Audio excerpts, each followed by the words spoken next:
अवधूत चिंतन श्री गुरुदेव दत्त. आज आपल्याला दत्तांच्या चरणांशी असलेल्या श्वानांचं दर्शन घ्यायचं आहे. दोन प्रश्न आहेत याच्यामध्ये. श्वानच का आणि चारच का?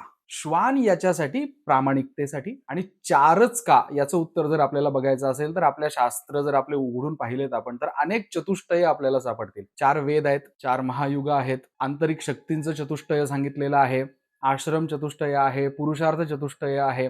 अनेक चतुष्टय आपल्या शास्त्रकारांनी सांगितले. पण हे 4 श्वान कशाचं प्रतिनिधित्व करत असतील तर ते अंतःकरण चतुष्टयाचं प्रतिनिधित्व करतात. माझं मन, माझी बुद्धी, माझं चित्त आणि माझा अहंकार हे दत्तांच्या चरणांशी मला समर्पित करता आलं पाहिजे. शंकराचार्य, आद्य शंकराचार्य त्यांच्या एका अष्टकामध्ये म्हणतात की मनश्चेन्न लग्नं गुरोरंघ्री पद्मे ततक्किन ततक्किन ततक्किन ततक्किन.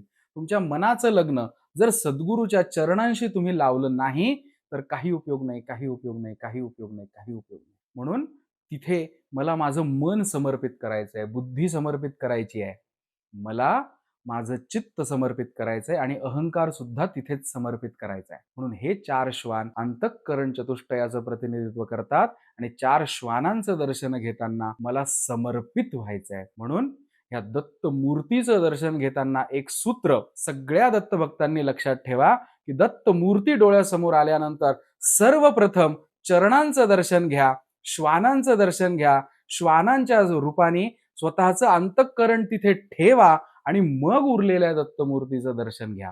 असं जर केलं तर समर्पण भावनेतनं दत्तमूर्तीचं दर्शन आपण निश्चितपणे घेऊ शकतो आणि दत्तांचा भक्तीच्या समृद्धतेचा आशीर्वाद मिळवू शकतो.